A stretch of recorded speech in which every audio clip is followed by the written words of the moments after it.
Hello दोस्तों, welcome to my channel Kaleem Khan voice. दोस्तों, कैसे हैं आप? उम्मीद करता हूं कि आप सब अच्छे से होंगे और जहां भी होंगे खुश होंगे। दोस्तों, आज की स्टोरी यूपी से है, सलीम साहब ने भेजी है। स्टोरी बहुत ज़बरदस्त है, तो अभी से चैनल को सब्सक्राइब कर लें और बेल आइकन को ज़रूर प्रेस करें ताकि आने वाली वीडियोज़ की जानकारी आप तक पहुँचती रहे। और वीडियो पसंद आए तो लाइक करना न भूलें। तो चलिए चलते हैं आज की स्टोरी की तरफ और सुनते हैं उन्हीं की ज़ुबानी। अस्सलाम वालेकुम कलीम भाई, मेरा नाम सलीम है और मैं पेशे से एक डॉक्टर हूँ। मेरे घर में मैं, मेरी बीवी, बच्चे और मेरी एक छोटी बहन रहती है जिसका नाम सलमा है। यही मेरी एक छोटी सी फैमिली है और यही एक मेरी छोटी सी दुनिया है। अभी कुछ ही दिनों पहले मैंने सलमा की शादी करवाई थी। मैं बहुत खुश था, पर यह खुशी कुछ ही दिनों की थी, क्योंकि कहते हैं ना, कुछ हादसे ऐसे होते हैं जो खुशी को निगल जाते हैं, और वो वक्त आ ही गया था। मेरी बहन ससुराल से बिना किसी को बताए आ गई थी, तो मैंने उससे पूछा कि आखिर क्या बात हो गई जो तुम अचानक आ गई। उसने कहा, मैं अब वहाँ नहीं रहूँगी, चाहे कुछ भी हो जाए। ये सुनकर मैं घबरा गया कि आखिर क्या हुआ होगा जो मेरी बहन अचानक से आ गई है। मेरे बार बार पूछने पर भी वो कुछ न बोलते। वो भागते हुए अपने रूम में चली गई और दरवाज़ा अंदर से बंद कर ली। मैं बहुत ज़्यादा डर गया था, क्योंकि मेरी बहन मेरी पूरी दुनिया थी। खैर, सलमा कुछ टाइम बाद बाहर निकली। सलमा बिल्कुल पागल सी बनकर निकली थी, बिखरे बिखरे बाल, गुस्से में। जब मैंने उसके रूम की तरफ देखा तो पूरा रूम बिखरा पड़ा था। धीरे धीरे सलमा की हालत बिगड़ती जा रही थी। ना ही कुछ खाती पीती थी और ना ही कुछ बोलती थी, पागलों की तरह बैठी रहती थी। जैसा कि मैंने आपको बताया कि मैं एक डॉक्टर हूँ, तो मैंने उसका इलाज शुरू किया, तो उसकी तबीयत और ज़्यादा बिगड़ती गई। मुझे कुछ समझ में नहीं आ रहा था कि आखिर करूँ तो करूँ क्या, क्योंकि चेकअप से तो कोई भी मर्ज निकला ही नहीं था। फिर रात में करीब 1 बजे सलमा के रूम से कुछ आवाज़ें आने लगी। एक अजीब सी आवाज़, कुछ खाने की आवाज़। मैं जब सलमा के रूम में गया तो वो आवाज़ बंद हो गई और सलमा सुकून से सो रही थी। दूसरे दिन जब मैं उठा तो हमारे गेट के पास हमारा कुत्ता वहीं मरा पड़ा था, और ऐसा लगता था जैसे उसे कोई जानवर खाया हो।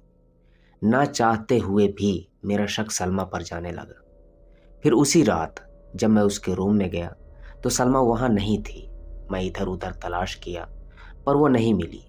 फिर मैं छत में गया तो मैं क्या देखता हूँ कि सलमा बाल बिखरा खड़ी थी। मैंने आवाज़ लगाई, सलमा। वो चुप रही। मैंने फिर कहा, सलमा।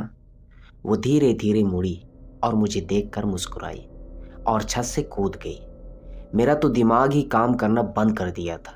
मैं भागकर जब छत से नीचे देखा तो वहाँ कोई नहीं था।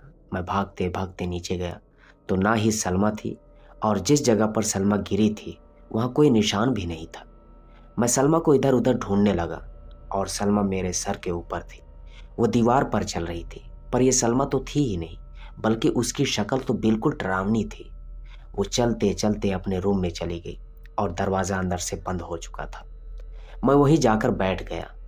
अब तो मैं सब कुछ समझ चुका था कि ये कोई मर्ज नहीं बल्कि कोई जादू वगैरह का असर है। वो रात भर अपने रूम में चिल्लाती रही। उसकी वो चीख मुझे तड़पा रही थी। किसी तरह रात गुजरी। दूसरे दिन मैं एक मौलाना के पास गया। उन्होंने आकर जब देखा तो वो बोले, ये मेरे बस की बात नहीं है, ये बहुत ही सख्त किस्म का जादू है। इस जादू को ख़त्म करने के लिए आप मेरे उस्ताद के पास चले जाओ। फिर उन्होंने मुझे अपने उस्ताद का एड्रेस दिया। मैं उनके उस्ताद के पास करीब शाम के 6 बजे के आसपास पहुंच चुका था। मैं उन बुज़ुर्ग को सब कुछ बताया। फिर वो बोले, आज रात मैं आऊँगा। फिर जब वो मेरे घर आए तो सलमा अपने रूम में थी। जैसे ही उन्होंने कुछ पढ़ना स्टार्ट किया, सलमा खुद से दरवाज़ा खोलकर हमारे पास आ गई और भारी आवाज़ में चिल्लाने लगी, मुझे छोड़ दो, मुझे छोड़ दो। उन्होंने सलमा से पूछा, बता तुझे किसने भेजा है? फिर सलमा के अंदर जो कुछ भी था, जो कोई भी था, बोलने लगा और सब कुछ बताना शुरू कर दिया। उस जिन्नात ने कहा कि मुझे इसके ससुराल वालों ने इस लड़की को जान से मारने के लिए भेजा है। आमिल साहब ने कहा, ठीक है, तो अब इस लड़की को छोड़कर चला जा। बहुत ज़बरदस्ती करने पर आखिरकार वो जिन्नात चला ही गया और सलमा बेहोश हो गई। फिर आमिल साहब ने एक तावीज़ पहनने को दिया। फिर मैं पता किया कि सलमा के ससुराल वालों ने ऐसा क्यों किया था, जबकि मैं उन्हें दहेज के तौर पर सब कुछ दिया था। तो पता चला कि उसके घर वाले अपने लड़के की दूसरी शादी करवाना चाहते थे, इसीलिए मेरी बहन के ऊपर जादू करवा कर मारना चाहते थे।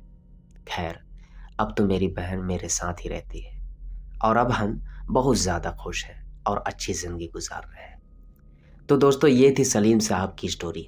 उम्मीद करता हूँ कि ये स्टोरी आपको ज़रूर पसंद आई होगी। अगर पसंद आई हो तो लाइक करना ना भूलें और साथ में ऐसी ही वीडियोस देखने के लिए हमारे चैनल को सब्सक्राइब कर लें।